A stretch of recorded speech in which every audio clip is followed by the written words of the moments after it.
Hey everybody, the last regular test of the semester. Look at practice test 3. Number 1 says an engineer's designed a valve that will regulate water pressure on an automobile engine. The valve was tested on 240 engines and the mean pressure was 5 pounds per square inch. Assume the standard deviation is known to be 0.7. If the valve was designed to produce a mean pressure of 5.1 pounds per square inch, is there sufficient evidence at the 0.1 level that the valve performs below the specifications?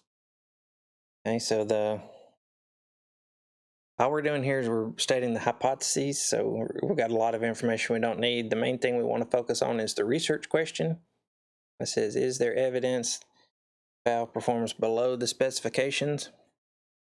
So the research hypothesis, or the claim that we're trying to test, is does the valve perform below the specifications? We're dealing with means, so our symbol is going to be mu here on the alternative hypothesis.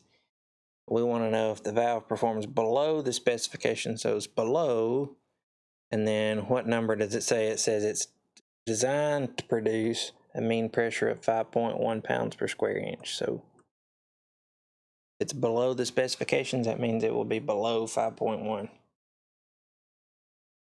Now once you have one hypothesis, the other one is going to be the mathematical opposite. So we're going to have mu is greater than or equal to 5.1.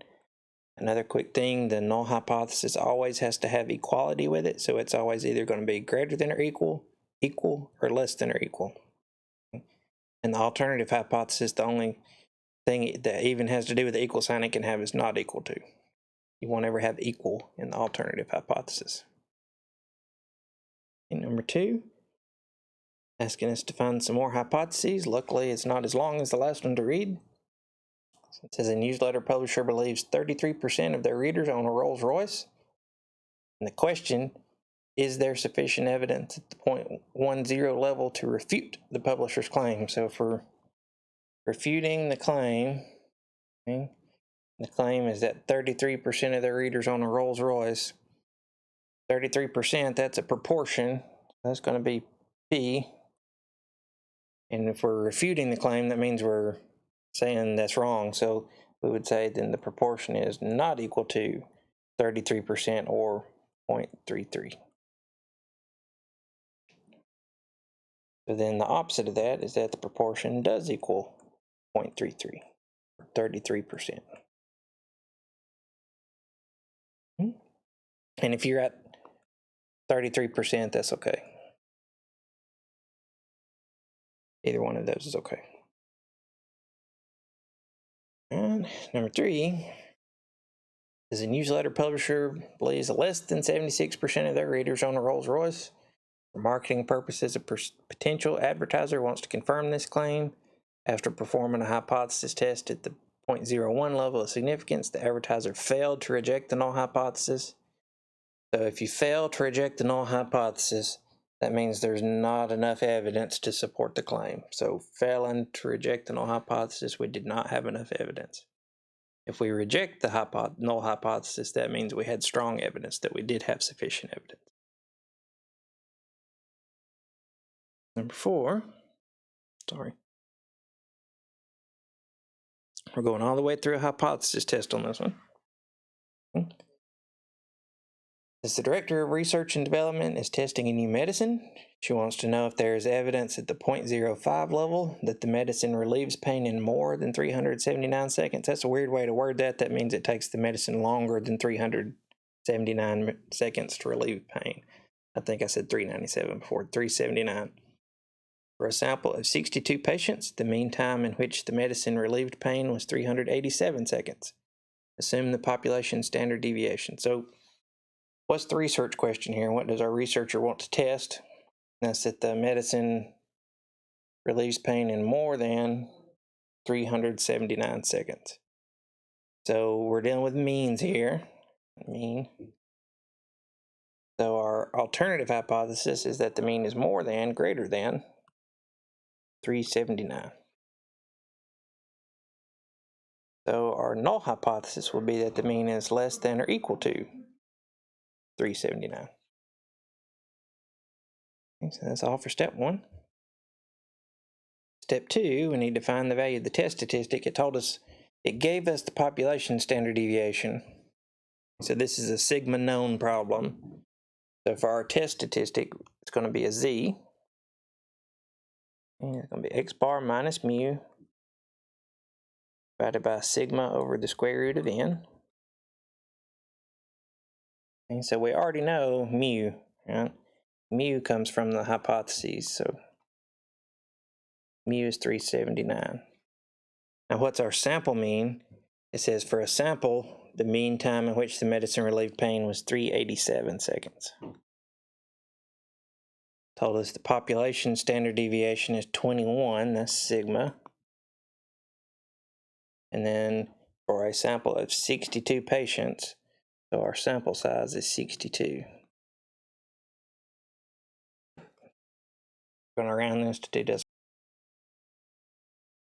Sorry about that, I had a little interruption there. I don't know how much of that you caught, but you get to get the outtakes on this one. So 387 minus 379 gives me 8 divided by parenthesis 21 divided by square root of 62.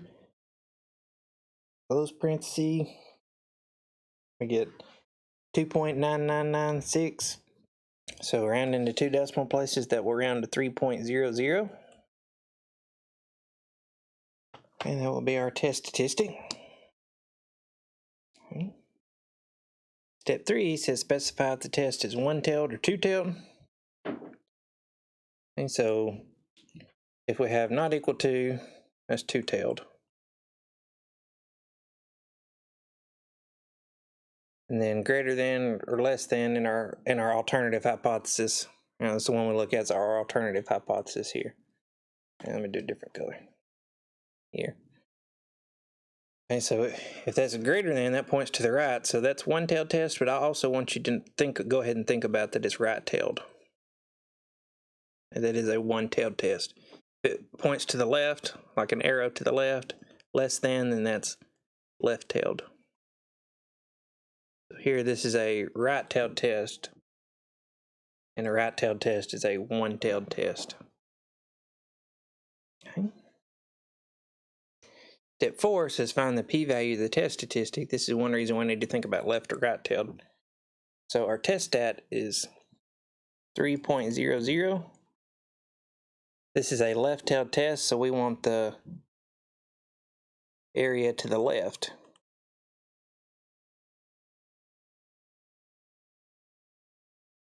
Of 3.00.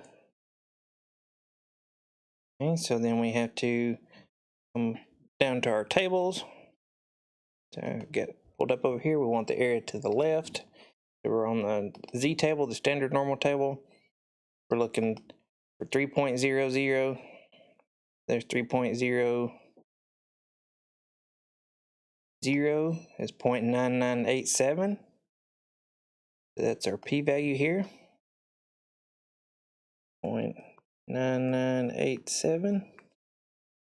And I'm paranoid, so I'm going to double check that real quick. 0.9987, that's right. Okay. So that's our p-value. Step 5 says identify the level of significance. So what's our significance level here? It says at the 0.05 level. So our significance level alpha, 0.05. And then it tells us to reject or fail to reject the null hypothesis. So here, our p-value, 0.9987, is way bigger than 0.05. So, just double checking things, sorry. So our p-value is way bigger than 0.05. I'm sorry about that. I see where I made a mistake. I had to pause it for a second. I knew that didn't look right. So got one little minor thing. We said this is not a left-tailed test. What type of test did it say? Points to the right here. This is a right-tailed test. So for our p-value, we want the area to the right of 3.00. So that means when we go to our Z table, we're going to look up negative 3.00.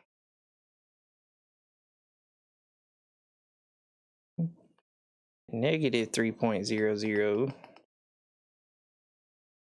gives us a p-value of 0.0013.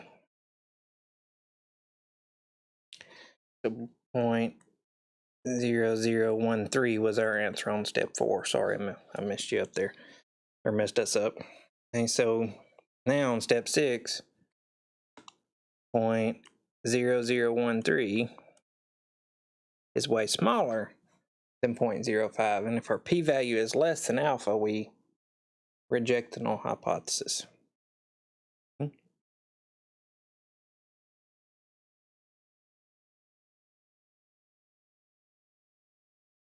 Let's look at the next one here.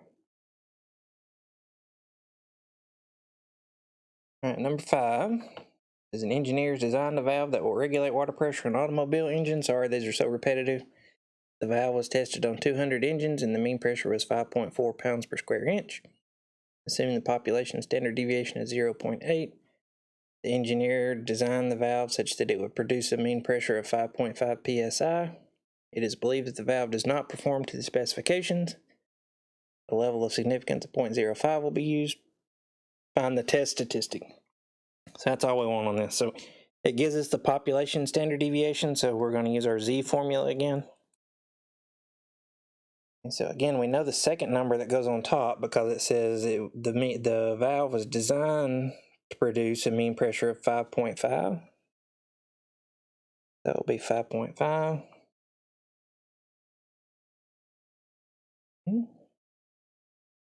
It says in the test data, in the sample data, it produced a PSI of 5.4.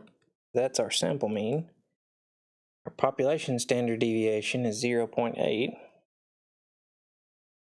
Then we divide by the square root of our sample size, which was 200.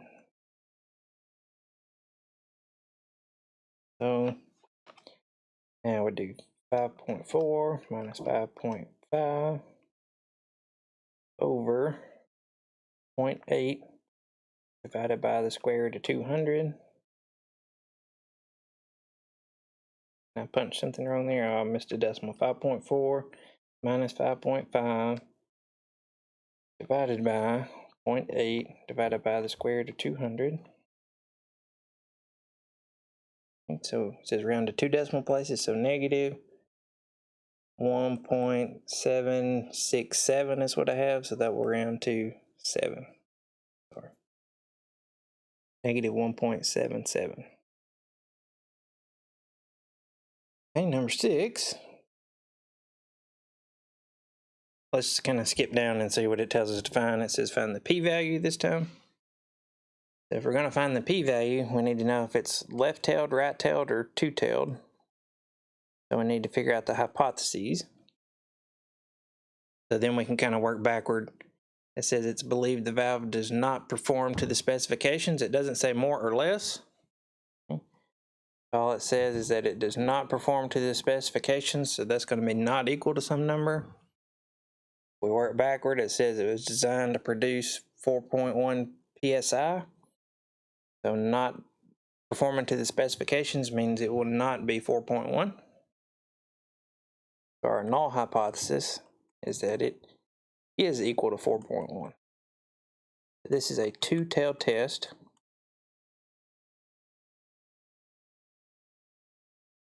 Now we need to get our test statistic. It gives us the population standard deviation again. So we're going to subtract 4.1 from our hypotheses. It said in the sample data, the pressure was 4.0. Our population standard deviation is 0.7 on this one.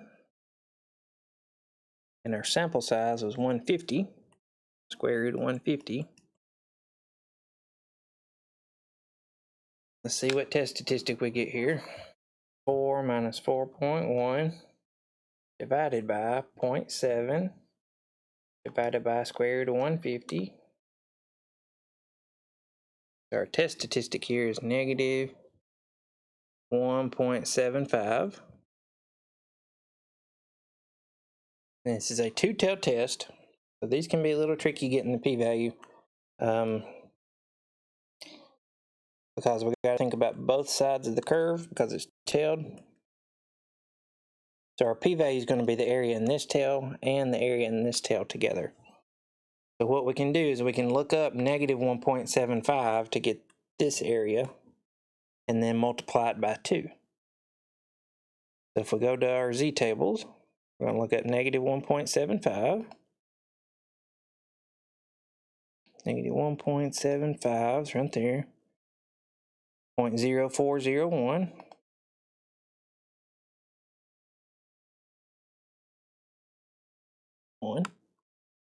And then if we multiply that by 2, what are we going to get? We're going to get 0.0802.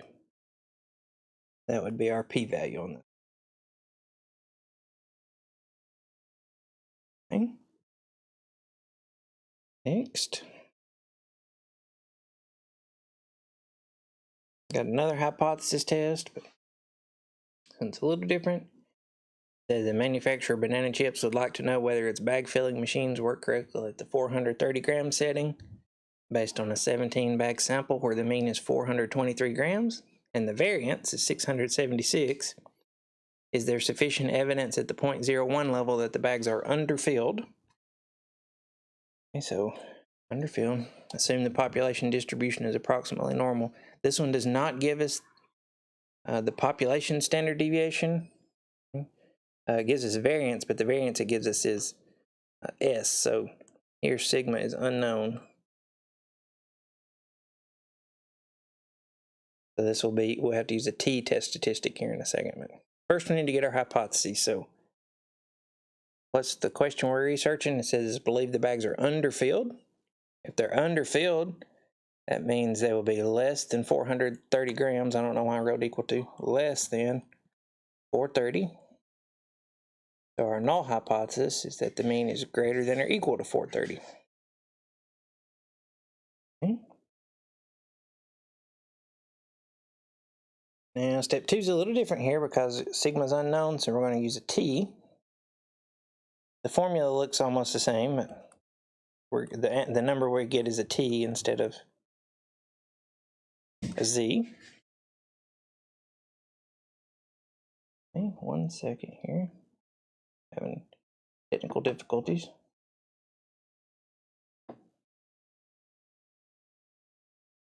Okay, sorry, now the dog was scratching at the door. I'm sure some of you can relate. That's how it goes when you're trying to do computer work for school, isn't it? Okay, so our sample mean is 423. Mu is in our hypotheses, 430. When we divide, we have to be a little careful. And this says our variance is 676, so we got to take the square root of 676 to get S. The square root of 676, 26. So in our formula, we'll have 26. Then our sample size was 17. It says use 3 decimal places. 423 minus 430 divided by 26 divided by the square root of 17 gives us negative 1.110, sorry. That is our test statistic. Okay. This is a left-tailed test, points to the left. The left-tailed test is a one-tailed test. Maybe keep in mind that we're left-tailed. Step 4 says determine the decision rule. In other words, what's the critical t-value? And so we need degrees of freedom, and we need to know the area in the tails, which is also known as alpha. Okay. So alpha is our significance level. That's 0.01.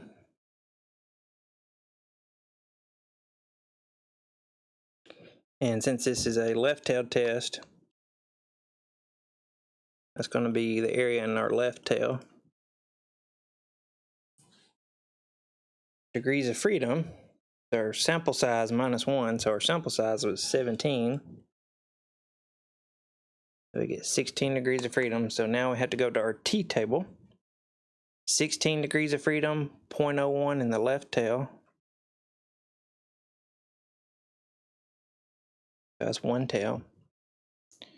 So 0.01 in one tail, 16 degrees of freedom. And since it's the left tail, this number is going to be negative. Okay, so we'll have negative 2.583. If it's the right tail, it's positive. If it's the left tail, it's negative. So negative 2.583.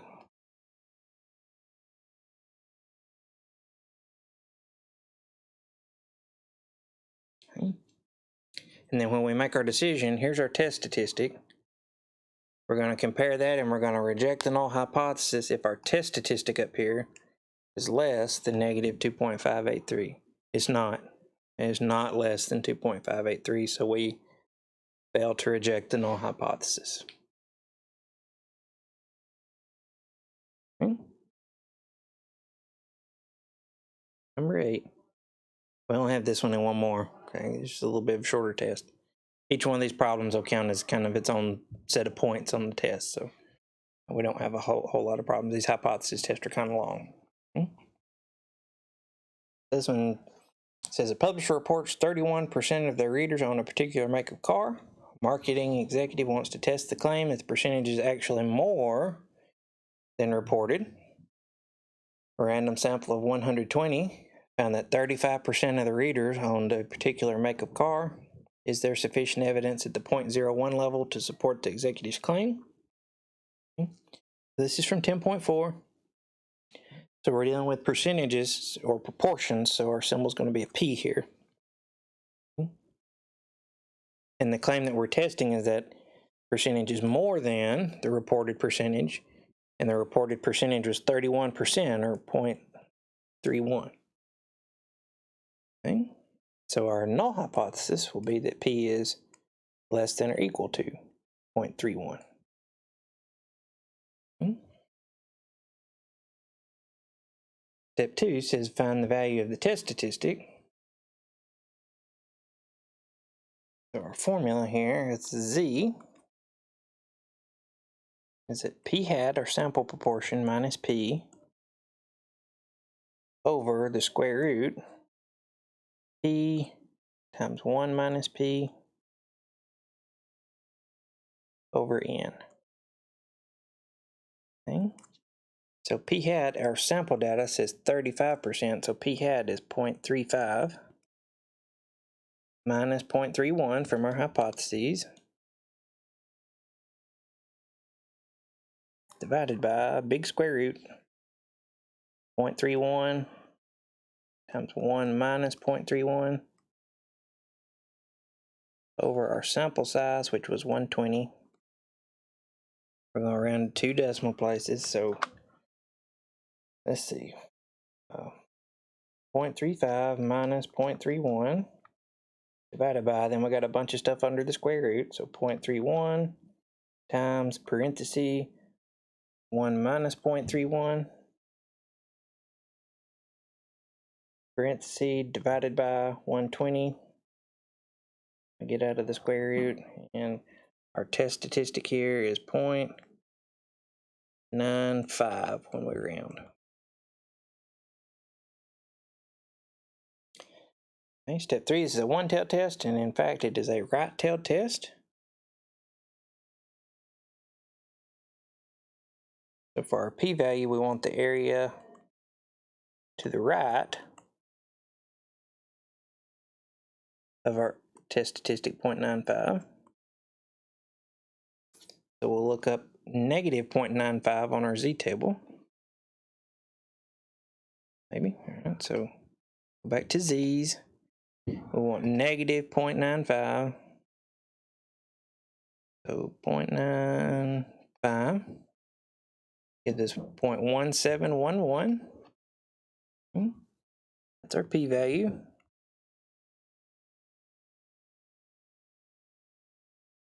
Okay. Our level of significance, if we look back at the problem, It says, is there sufficient evidence at the 0.01 level? So alpha is 0.01.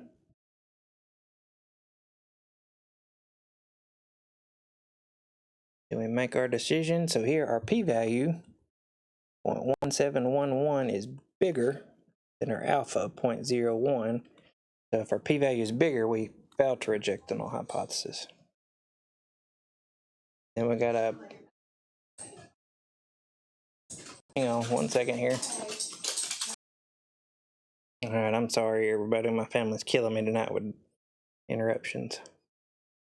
The last thing here, we failed to reject the null hypothesis. So that means we did not have enough evidence to reject the null hypothesis. One more and we'll be through this. And it's an easy one. We're just stating the hypotheses. It says a newsletter publisher believes that above 41% of their readers own a personal computer. Is there sufficient evidence to substantiate the publisher's claim? So if the publisher's claim is wrong, that means the proportion will not be equal to 0.41. If it's right, that means the proportion will be equal to 0.41. There are our hypotheses. Okay, so work on the practice test. If you have questions, let me know.